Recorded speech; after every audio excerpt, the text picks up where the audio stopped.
Hey guys, I finally have a Chemex to review today. This is the 6-cup model, and it's a thing of beauty. All glass, pretty thick glass too. And it has this wood collar around the side, and then a little leather bow. That if you remove this, you can remove the wood collar and then get in there and clean all around the glass. But I haven't done that yet. The wood collar is basically there so you don't burn your hand when you're pouring your coffee, because this conducts heat very well as it's all glass. So that's the first selling point of this coffee maker. You know, many coffee makers, even some of the best, including this auto drip here, hot water comes in contact with plastic, and that's not really a desirable feature for many people. So the fact that your hot water is only coming into contact with the ground coffee, the paper filters, which are here and I'll discuss in a minute, and this glass coffee maker, it's a winning point. Also very good looking. I mean, you already see it. It's in the MoMA, Museum of Modern Art. Can't beat those accolades. And then the last thing, and this is another major selling point, it's made in the USA. And few coffee makers can claim that they are made in the USA these days. One of them is actually the AeroPress back here, also made in the USA, also very popular, very good coffee maker, but it's all plastic. So if plastic is really a deal breaker for you, then you're going to probably be leaning heavily to something like this, because there isn't an all glass auto drip coffee maker out there to my knowledge. So those are the big pros for this Chemex.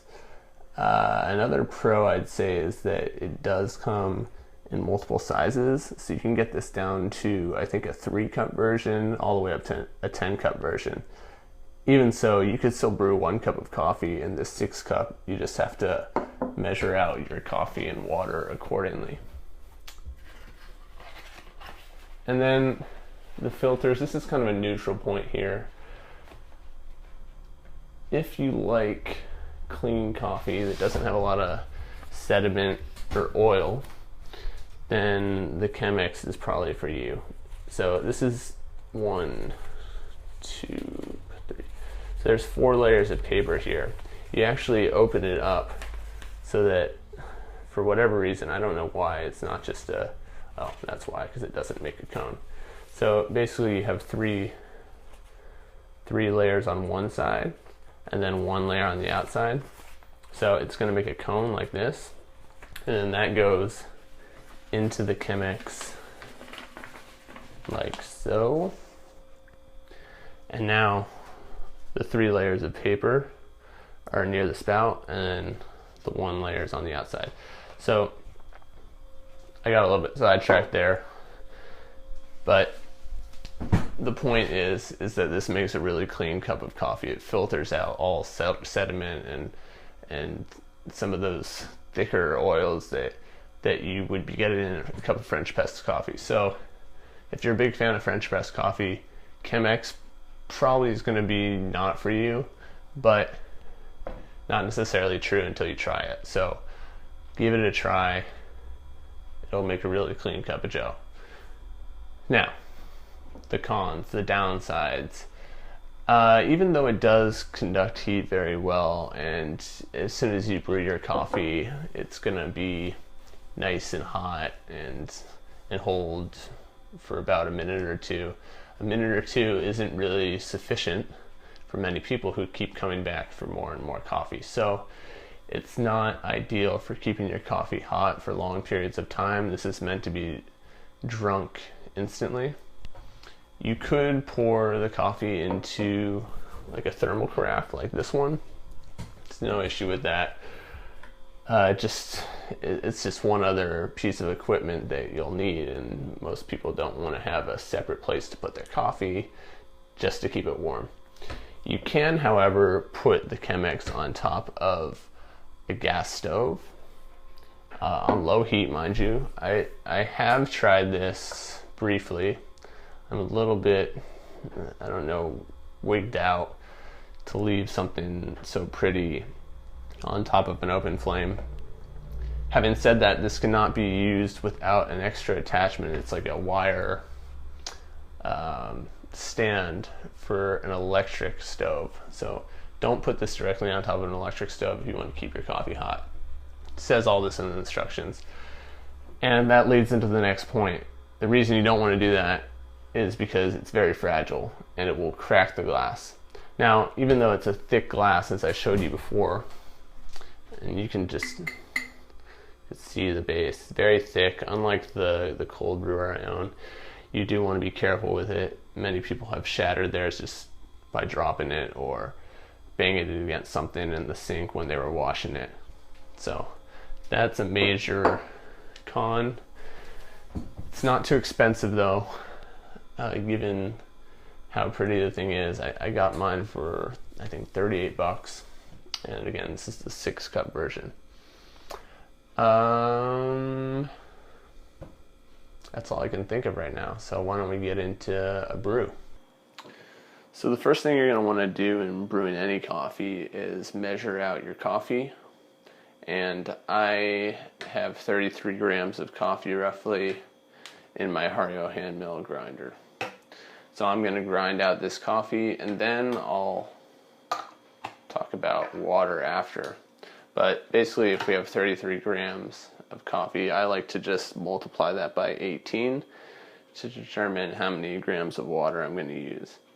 So I'll show you how I'm going to measure that out during the actual brew process. But right now, I'm going to get to grinding this coffee, and I'll spare you that long process.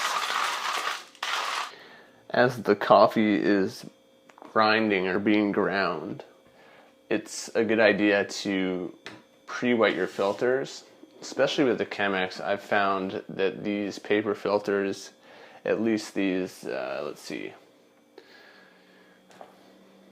So these are not the original ones. The original ones, I believe, are white.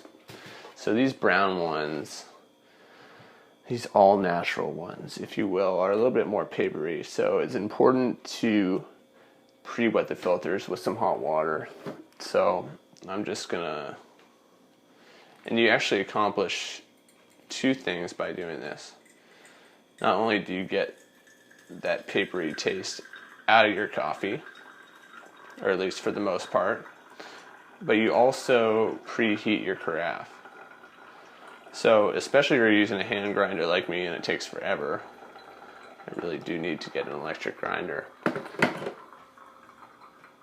You'll have ample time to basically preheat your carafe with this hot water. So look, I'm grinding my coffee here, and that hot water can just sit in the carafe and warm it up. You might even want to swish it around a little bit.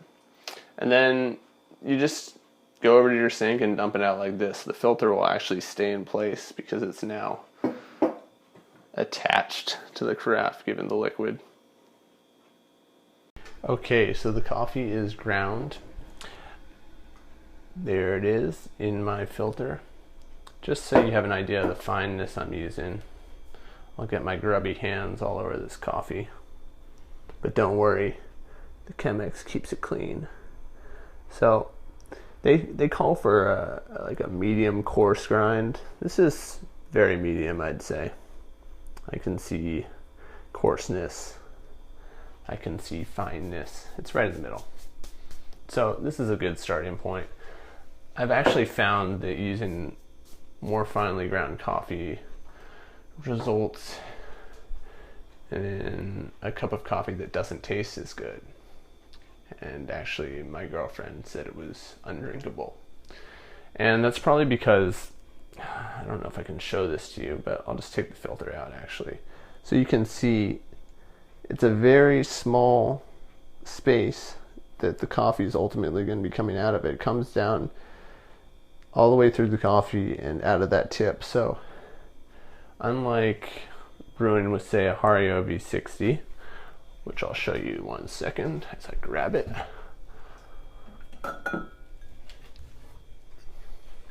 So you can see that the Hardy V60 hole is much bigger. So coffee is going to be coming through that much more quickly. So this is a longer extraction process. And so using more coarsely ground coffee is going to allow for a quicker extraction, but not too quick, because again, it's coming through that really narrow surface area. So I've just got my Chemex with the ground coffee on the scale, and I think we had 34 grams of coffee. So if we multiply that by 18, we get somewhere like 612-ish. Can't remember exactly.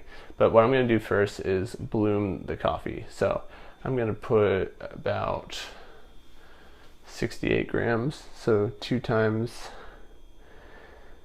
the weight in water for this bloom here. So my water is set to 200 degrees Fahrenheit, and I'll just wet the ground coffee. That should be enough. 54, and I'll let that sit for a minute. You can't even see inside, so let's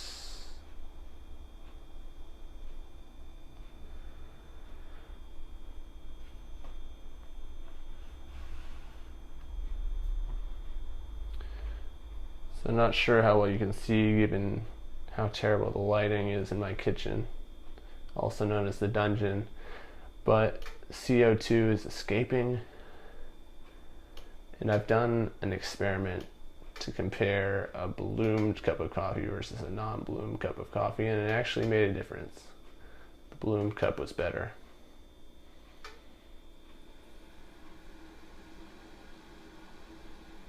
So let me just get that set again. All right, now I'll just do the rest of the pour. Okay, so I kind of blew it. I didn't have enough water, nor did I have enough memory on my phone to record the whole process, but there's the finished ground coffee. You just take the filter out like that. It's going to be dripping a little, and toss it in the trash. And I like to sometimes put a little cover on top, so if you have something like that, it'll help keep it a little bit of the heat in. But other than that, you're just ready to pour a cup of coffee. So that's what I'm going to do. Got to find a cup.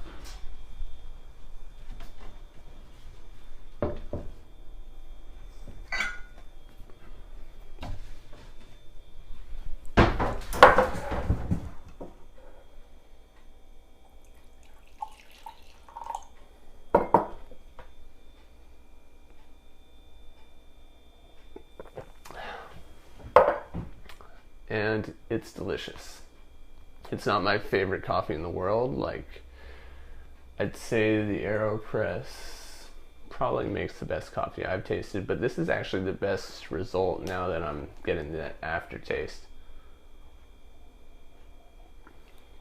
This is the best result I've had with the Chemex, so I definitely recommend A, pre-wetting the filter and preheating the carafe.